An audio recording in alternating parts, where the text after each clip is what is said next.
Okay, so hello and welcome. We'll start our live stream about grammar.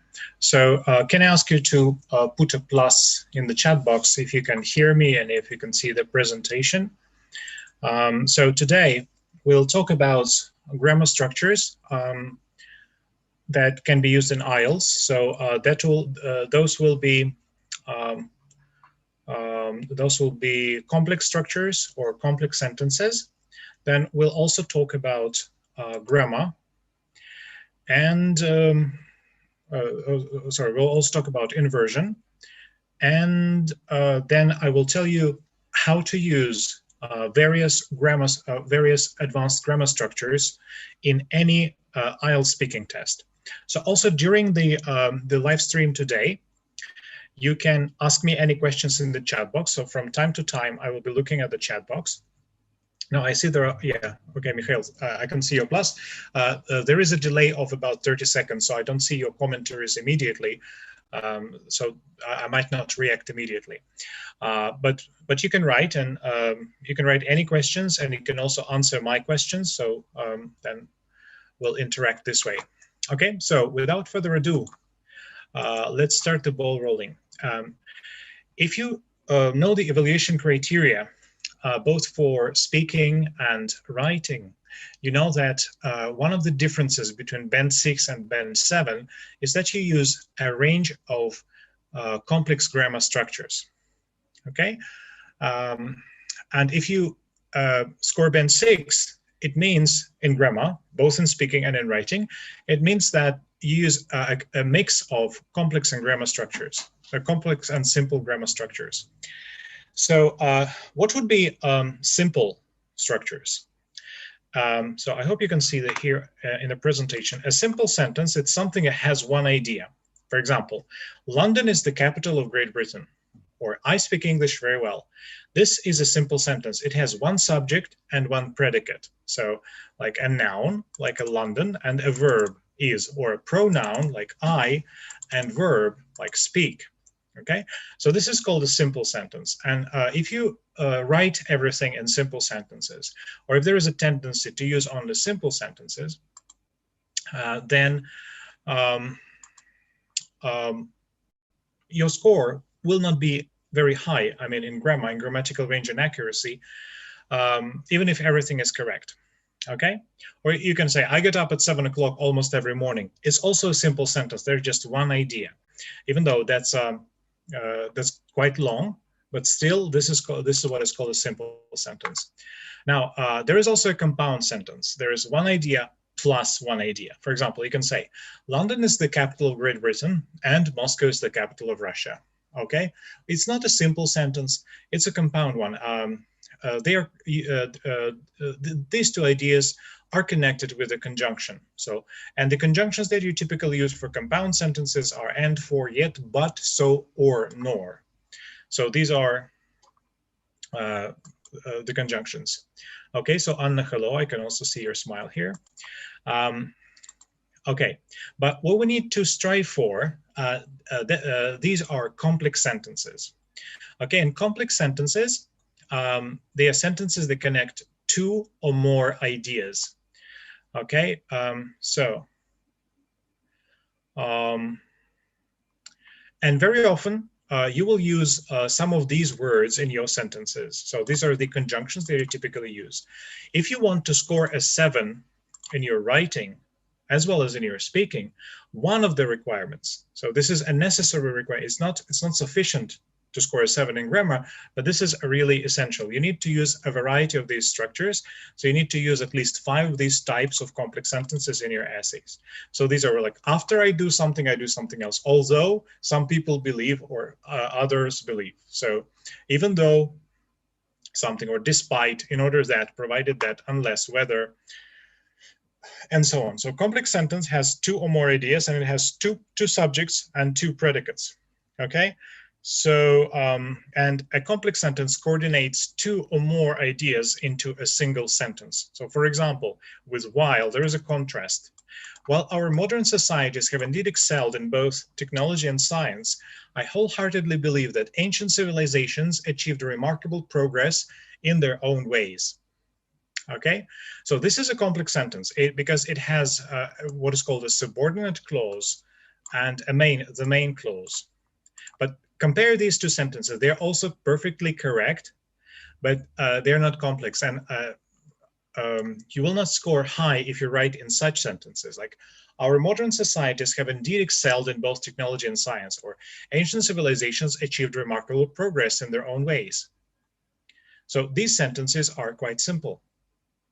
They only have one subject and one predicate, right? So our task is to write as many complex sentences using and a complex sentence always contains these conjunctions. So you need to write as many of these as possible. There is the main clause, as I've already said, and a subordinate clause in a complex sentence. So if we have sentence like, he runs, he drives a car, they live in a large house. These are simple ones. These are simple sentences, but they can be followed by a subordinate clause. So because he runs, when she drives a car, although they live in a large house. So if there is first part, like he's healthy because he runs, she's happy when she drives a car, even though there is nothing difficult in these sentences, but they're called complex. And this is one of the requirements for Band 7. Okay. Now, a type of complex sentences, these are relative clauses. So it's who, which, where. So a person who, a thing which, a place where.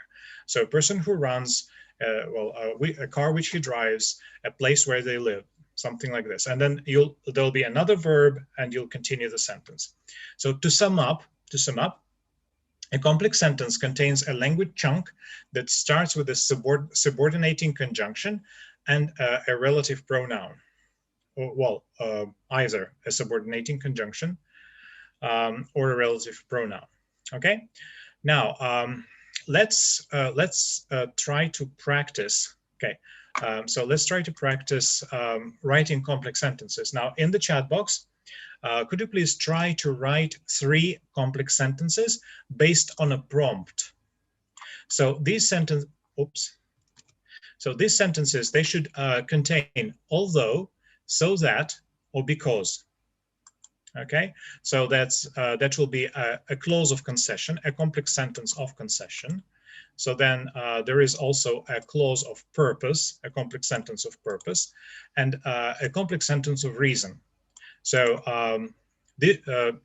if you decorate your essay with these 3 complex sentences, I mean, this is one of the things that can help you jump from Band 6 to Band 7 in your grammatical range and accuracy. Again, this is not the only thing that counts, but this is just one of the tiny steps. Okay. So again, there is a delay of about 30 seconds. Try to write from 1 to 3 sentences. So economic growth is the only way to combat world poverty and hunger. So based on this topic, on the prompt, try to write 3 sentences. One starting with although blah, blah, blah, something else, blah, blah, blah, or blah, blah, blah, so that blah, blah, blah, or blah, blah, blah, because blah, blah, blah. So like people do not have enough food because, so, okay. Try to write those sentences in the chat box and I will give you my feedback. Now you have 3 minutes for this.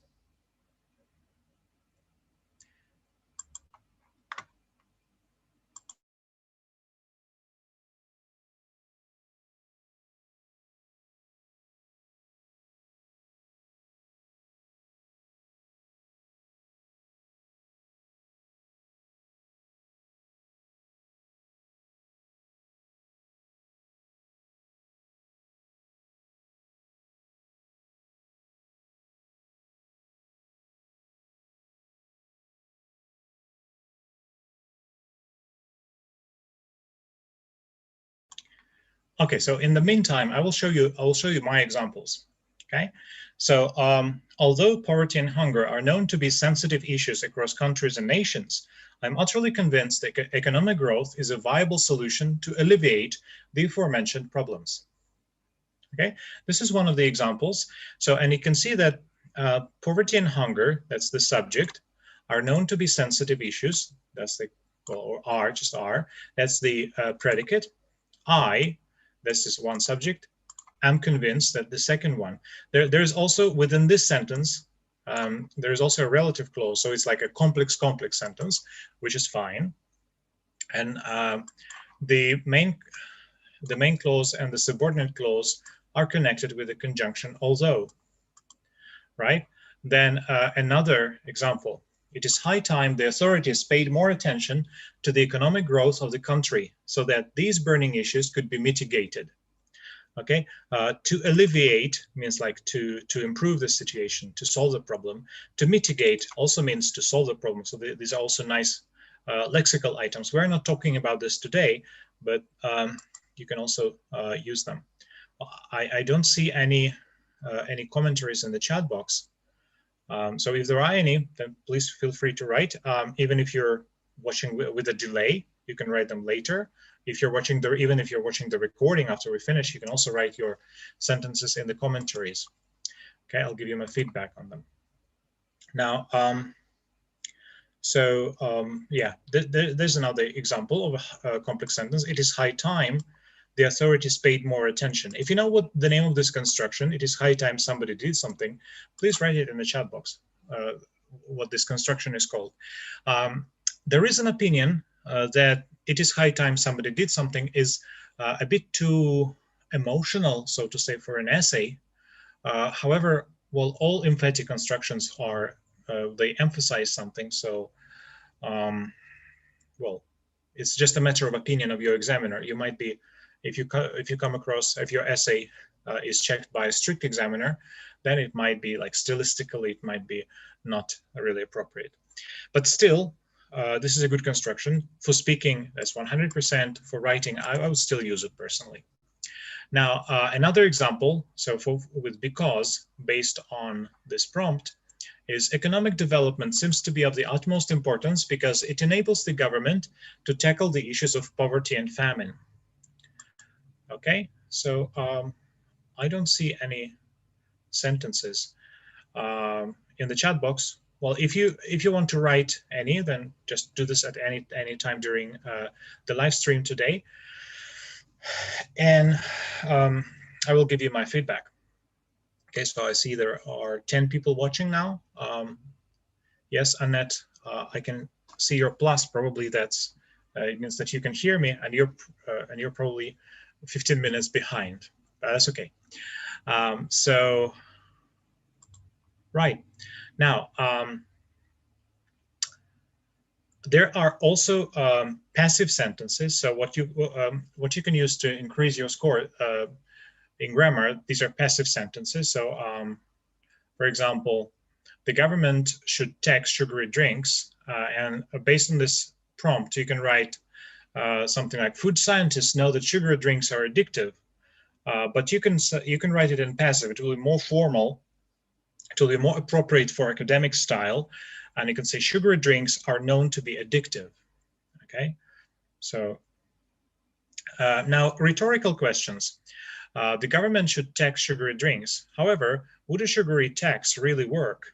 Okay, so a rhetorical question. I actually consulted what's called a primary, not just an IELTS examiner, but I forgot this term for the principal IELTS examiner. Maybe there's a different term about whether it's possible to use rhetorical questions in an IELTS essay. So, and the answer was yes. So it is appropriate. Just don't do this too much. So it actually adds some narrative voice to your sentence, and you can also use questions and question sentences and rhetorical questions. Okay. Okay. So Solomon, although she has a nice car, she used to go to office. Okay, you don't say by walk. So, well, first of all, it's not based on the prompt that I gave you, but still, this is a complex sentence, okay? And I will correct your sentence. So first of all, you need to say, she used to go to office. I'll type it in the chat box. And secondly, you don't say by walk. You would just say, she used to walk to the office. So, or you could say, so you can either say, she used to walk to the office, or if you want to say to go to the office, you can say she used to go to the office on foot. She used to go to the office on foot. Okay. So if there are any other commentaries or any other questions about complex sentences, please write this in the chat box in the commentary section. And then if not, then I'll move on to inversion. Okay. So I'll just wait for a bit.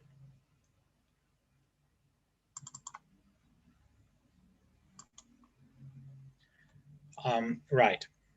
So Solomon, one more time. We have to take precautions during pandemic so that we keep healthy and free from disease. Okay, so I would say so that we stay healthy. Yes, and free from disease. So I would say not keep, but stay. Stay is probably better.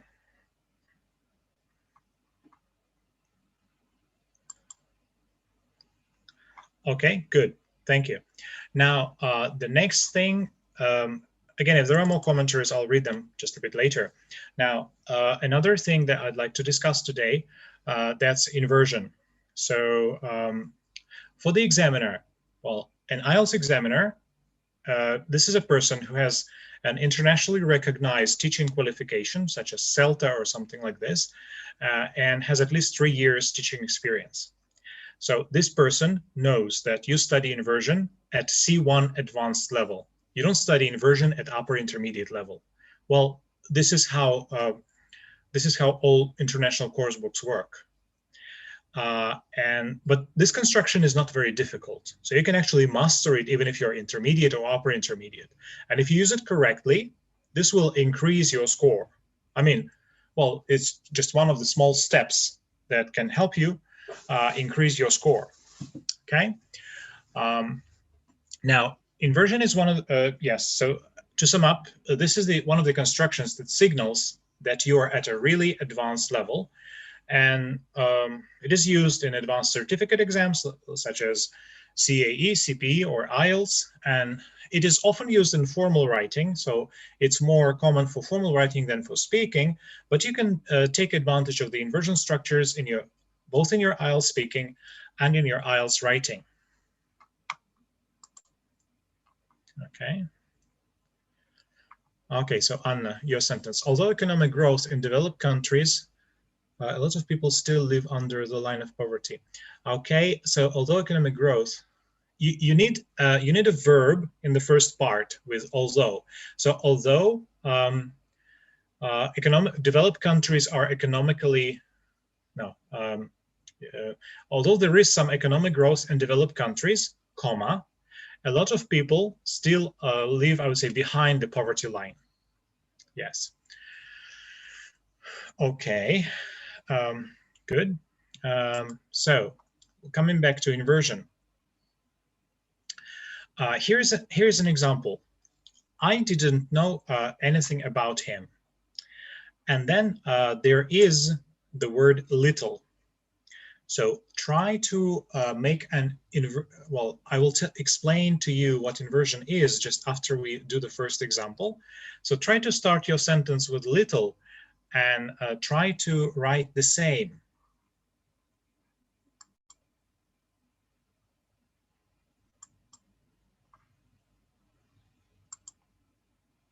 Okay, sentence which means the same. Okay, I'll give you 20 seconds for this.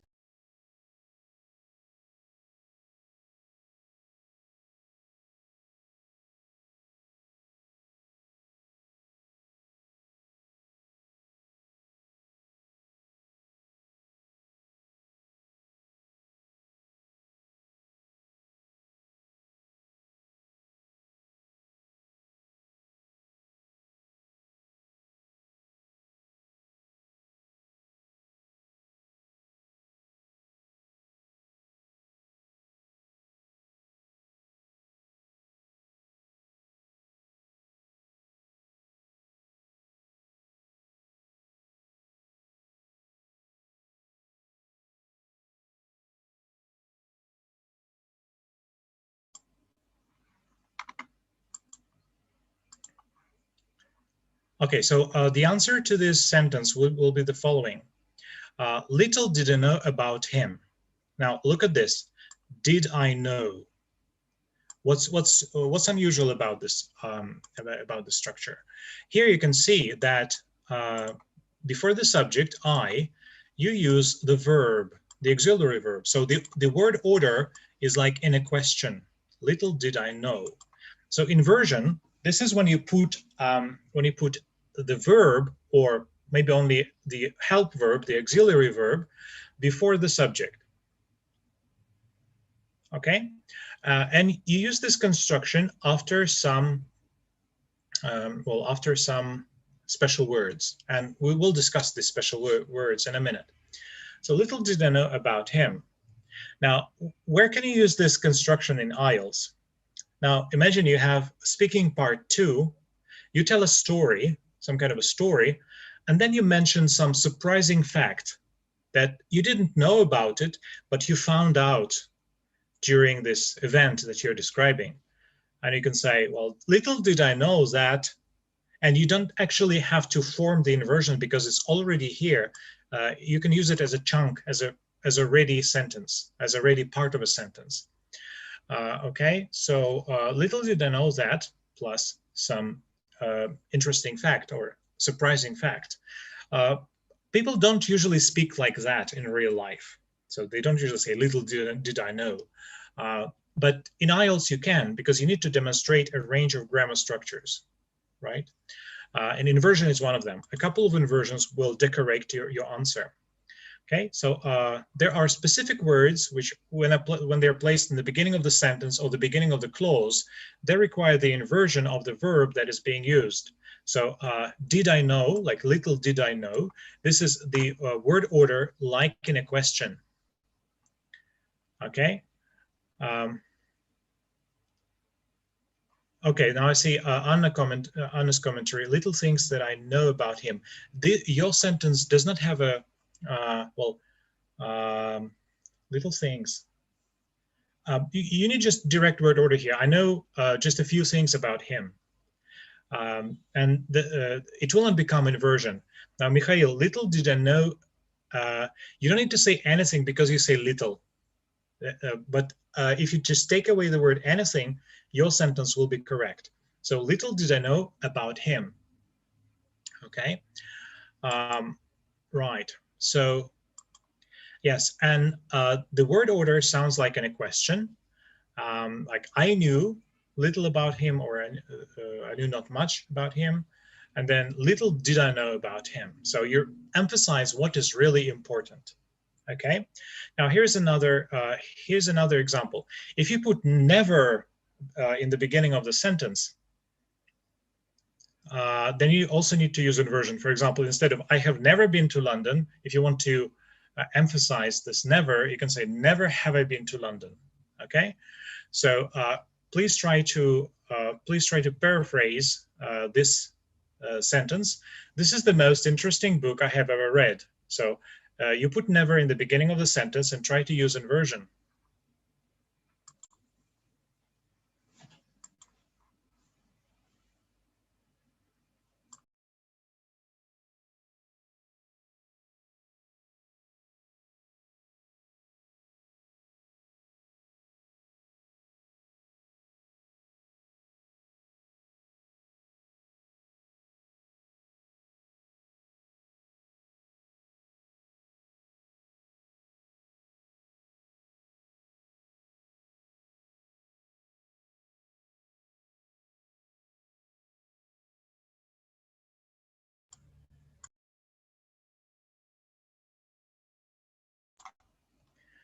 Okay, so right, I will see this. I will see your sentences if you write them with some delay. I still can't see any. I'll show you my variant, but I think by this time you will have written your options, and I'll just come back to them and check them.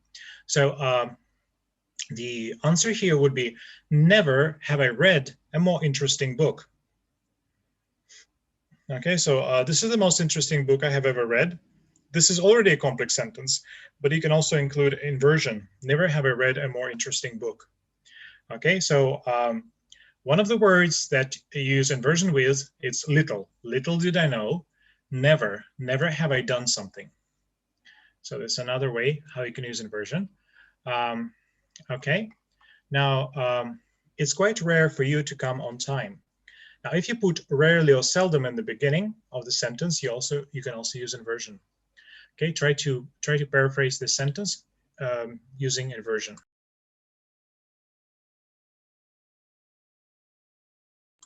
Okay, now I can see your answers. Never have I read. Yes, Mikhail, it's not the most interesting book, but a more interesting book. Because this is the most interesting book, and I have never read a book which is more interesting. So that's why you would say, never have I read a more interesting book. Okay, Marina, never I have read such an interesting book. Marina, if you put never in the beginning, it should be inversion. So you need to use the verb before the subject. And that's the point of inversion. So you say, never have I read such an interesting book. Yes, that's grammatically, that's correct, and you can say that. So never have I read such an interesting book, or a more interesting book, it doesn't matter. But just make sure that you put have before I. So the auxiliary verb before the subject.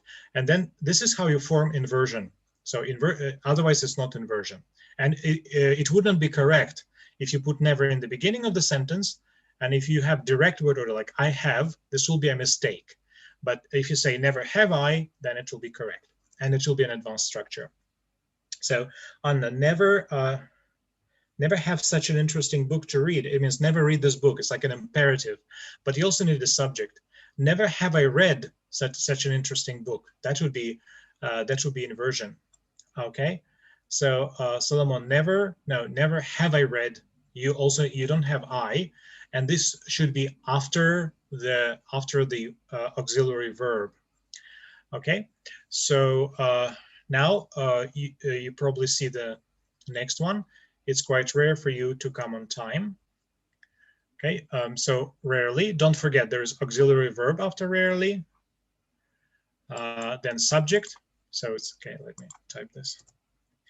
So there's rarely, then there is like auxiliary verb, which is do, and then the subject, and then the verb, if it's present simple. Okay, so please try to write it.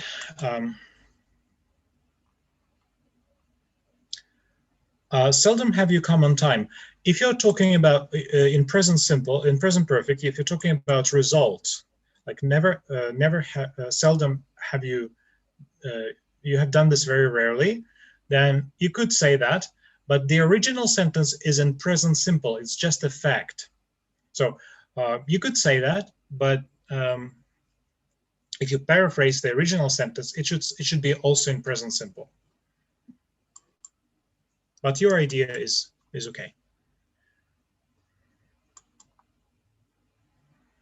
Okay, so I believe I will see your answers.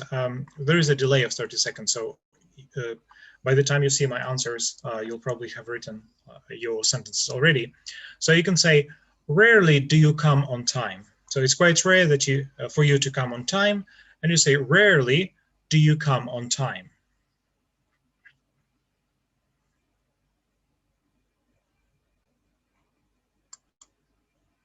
Okay. Solomon, not for you, but you said you. So rarely do you come on time. Okay, so the next one. Yeah, so when you start with an adverb or adverbial phrase, when you put it in the beginning, like never, little, rarely, seldom, then you need to use inversion. So in many cases. Okay, so here's another one. On no account. He'll never excuse. So you need to write this. This should be quite simple. On no account. Okay, Marina, seldom. Yes, Marina, in present simple, you don't say, speak you English. You don't say it like this. You say, do you speak English? So the word order is like in a question. So seldom, do you come on time? Okay, not, you put the verb before the subject. This is correct, but it should be like in a question. And this is present simple. And in a question, you'll have do you come? Okay.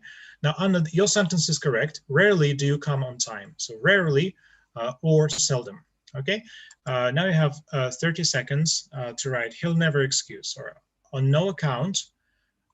Then you'll use auxiliary verb here, subject, and probably the main verb.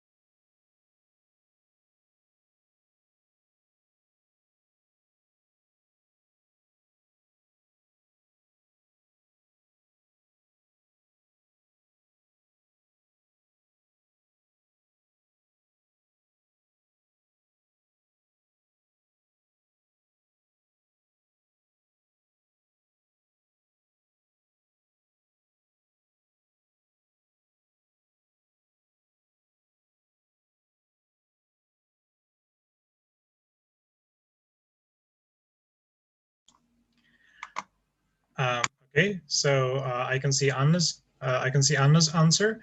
On no account will he excuse. Okay, well, that's correct. On no account will he excuse. All right, so the next one. As soon as the film started, the phone rang. So hardly when. I can tell you that with hardly, that's hardly had, and then the subject, and then it will be the third form of the verb, and then you'll say when. Okay, so in Russian you would say, so I believe most of you are Russian, but not all. I'll just say не успел кто-то что-то сделать, как что-то еще произошло. So hardly had somebody done something when something else happened. Okay, so this is how you form this construction with past perfect. Okay, so try to paraphrase this sentence. Okay, so yes, I can see Mikhail. On no account will he excuse. Marina, on no account will he excuse. Solomon, on no account, you need to put will before he. On no account will he excuse. Not he will, because the word order should be like in a question. Okay, so try the next one. I'll give you 30 seconds.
Okay, so Anna wrote, hardly had the film started when the phone rang.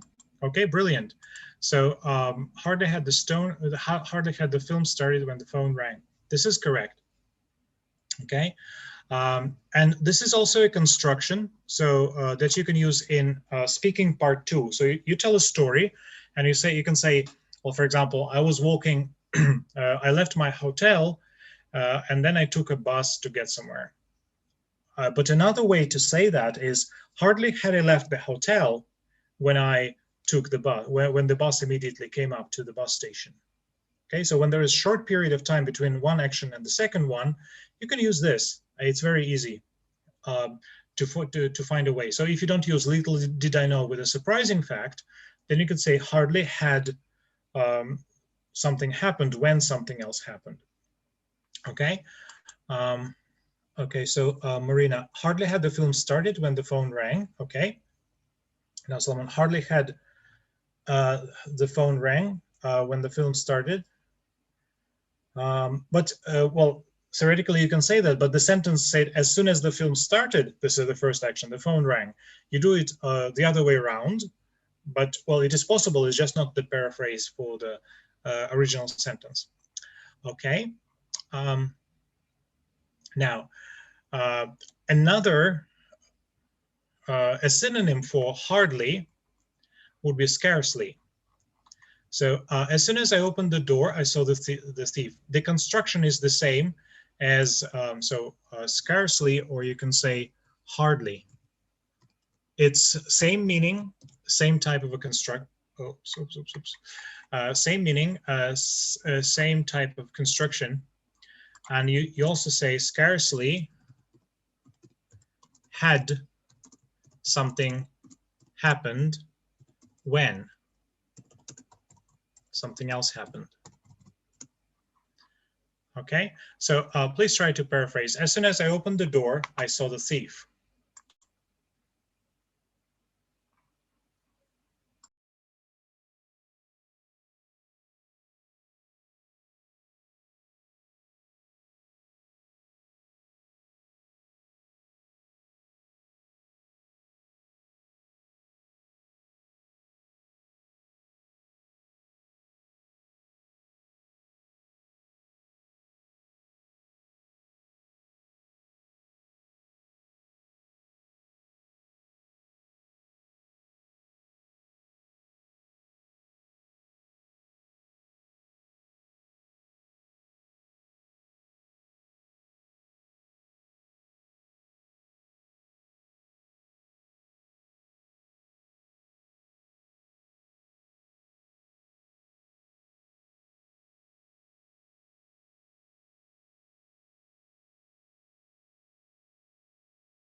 Okay, so Anna, scarcely had I opened the door when I saw the thief. Okay, good.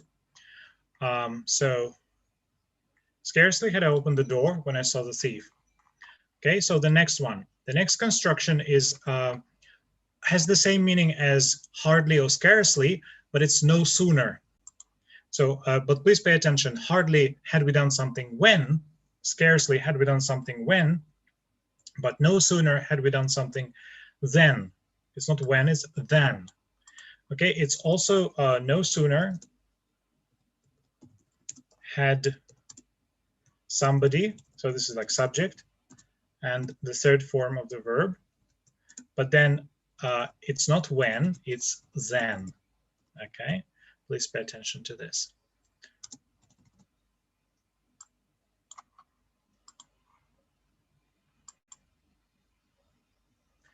Okay, so Solomon, scarcely had I opened the door when I saw the thief. Perfect, this is correct. Yeah, yes, and Marina, I skipped your sentence, sorry. Hardly had I opened the door when I saw the thief. Yes, that's correct. Okay, you also have 30 seconds now. And there is also a 30-second delay for me, so maybe you have a minute.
Okay, so Anna, now no sooner had the lamp, it's not actually not went off because it should be the third form, so it's go went gone, right? So no sooner had the lamp gone off than I heard a noise. So no sooner had the lamp not went but gone off, then I heard the noise. Okay, Solomon, no sooner had the lamp, also the same mistake. Had and the third form. This is past perfect. Go went gone. You need the third form. Had the lamp gone off, then I heard a noise. Also, Solomon, if you're writing, I should be capital letter. If you're writing an essay, for example. So Marina, no sooner had the lamp gone off. Okay, this is correct. Then I heard the noise. Also, I is capital if you write an essay or some kind of writing. Yes, but no, this is correct. Okay, now another construction after which you use inversion. This is in no way. This does not mean I quit. So in no way. Okay, try to paraphrase it.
Okay, so Marina, you need to put a verb before I. So in no way do I quit, that you can say so.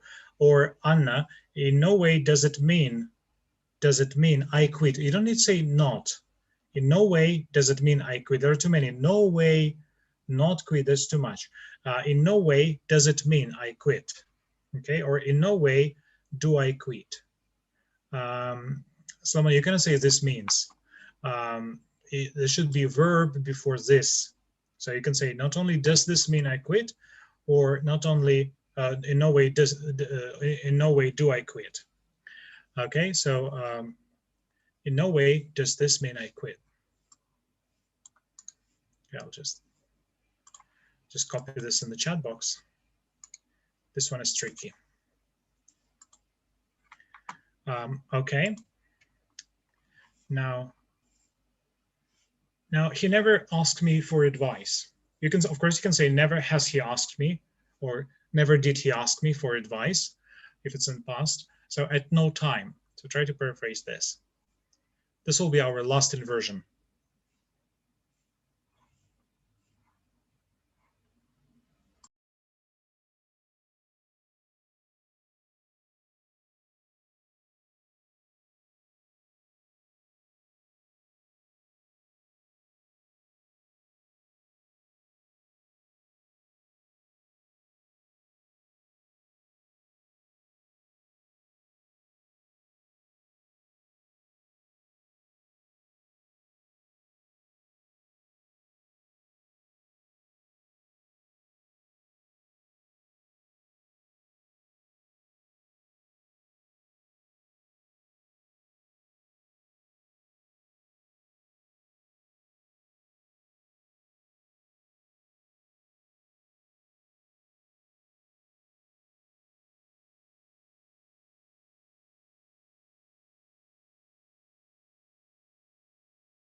Okay, so Marina, at no time did he ask me for advice.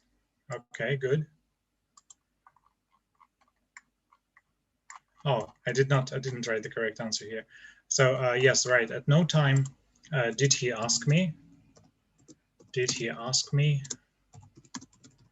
for advice. Okay, now let's see it. And at no time did he ask me for advice. At no time, Solomon, you cannot say he asked. It should be inversion. With the word order, like in a question, did he ask? So before he, you need to use auxiliary verb. So the word order is like in a question. Okay, so if there are any questions about inversion, please type them in the chat box. I can answer them. Okay, I'll also give you some grammar structures that you can use in speaking, like almost in every answer in IELTS Speaking. Okay, so one thing that you can do,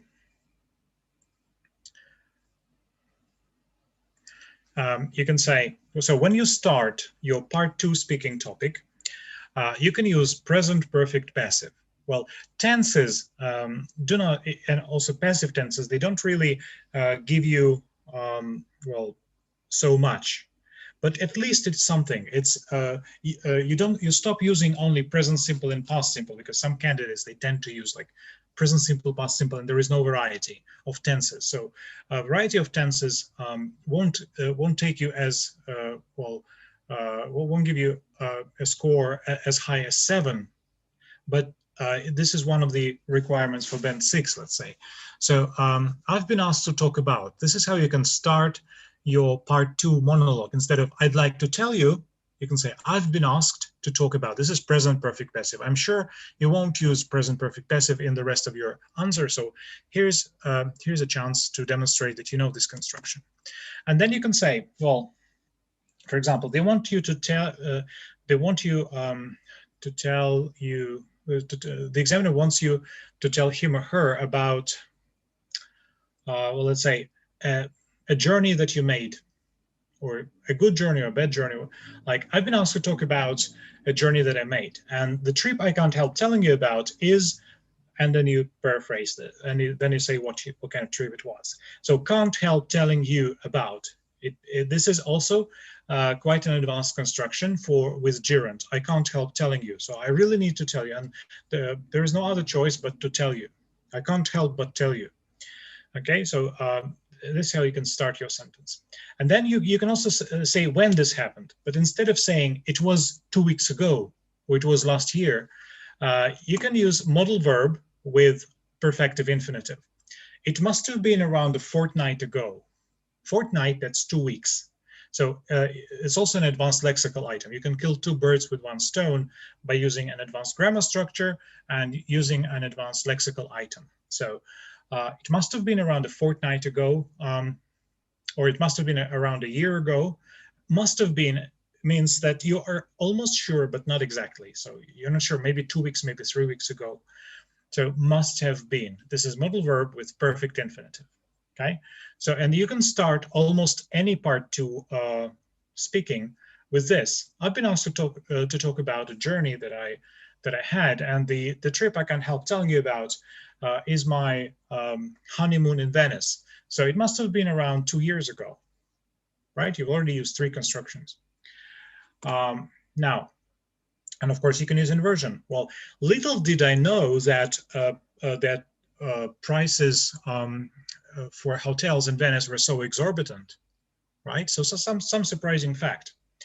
Or you could say not only, but also. That's another. So and not only were the prices exorbitant, but the hotels were also fully booked. They were crowded with people. Okay, so not only did somebody do something, but also something else. So this is another construction you can use with inversion. And then you can take the examiner by the throat and use the 3rd inversion. 3 inversions is better than none. So hardly had I arrived in Venice when it started raining heavily. Okay, so then you can use 3 inversions. It's very easy. You can use them in any monologue, in any part 2 answer. Okay, then additionally, we didn't talk about this today, but of course we cannot discuss all grammar, but you can use a conditional sentence here in speaking part 2. So maybe a third conditional would be the most advanced. You can say, if I had chosen another destination for my honeymoon, well, my fiance and I, or like my wife and I, would have had a better time. Would have spent would have had a better time, something like this. You can make it even more advanced, and you can also use inversion here. So had I chosen a different destination, it's a synonym for if I had chosen. You can say, had I chosen a different destination, then my wife and I would have had a better time, a much better time. Okay, if you're talking about a bad journey, for example. Okay, now another structure that you can use, that's cleft sentence. So you can say something like, I like his sense of humor. It's a very simple sentence, but you can make it complex just by using this cleft sentence. What I like best about him is his sense of humor. Okay, you can also say in academic writing task 1, what stands out from the graph is that. Okay, or in when you write your topic sentence, after this you write your explanation for the topic sentence in the main body paragraph in your essay. You can say, what I mean by this is that. Okay, that's also a cleft sentence, so you can use it both in your speaking and in your writing. Okay, then emphatic construction. Of course, you can say something like, he did it, but maybe it will be appropriate to use an emphatic construction and say, instead of he did it, you can say, it was him who did it. Okay, and that will be a complex sentence, and a type of complex sentence that you probably haven't used yet in your speaking or in your writing. Now, perfect participle, that's what you can use. Having been born in Russia, in speaking, like, do you like music? Well, having been born, well, definitely, having been born in Russia, I'm really keen on music by classical Russian composers like Tchaikovsky. Something like this. So that's another advanced construction. And you can also use perfect participle in, for example, academic writing task 1, process description. Well, having been dried, the seeds are then sent to a factory to be processed, something like this. So this construction can be used in academic writing task 1 for describing processes as well. Okay. You can also describe graphs with present perfect. For example, having increased from 3 to 5%, the number of blah, blah, blah, or the percentage blah, blah, blah, blah, blah, then stagnated for 5 years to increase even further after that. So having done something, then it did something else before doing something else. So you can also describe 3 points on a graph by using perfect participle.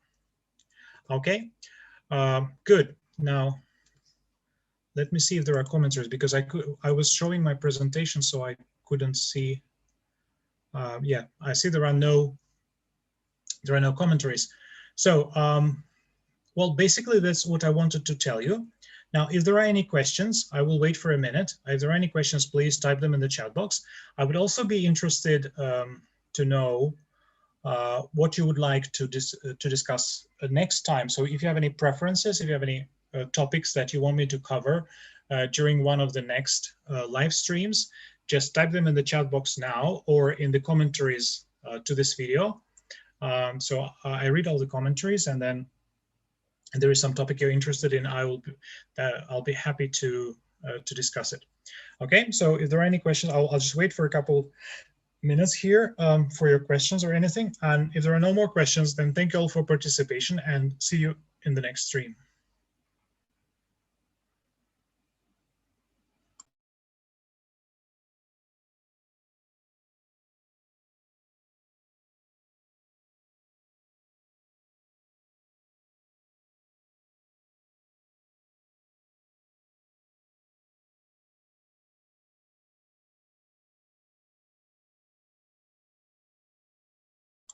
Yes, Mikhail, it was my pleasure.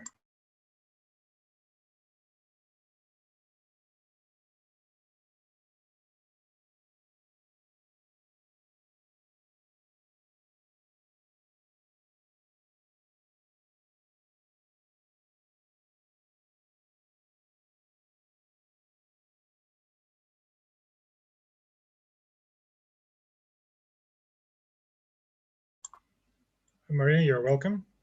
Thank you for participation.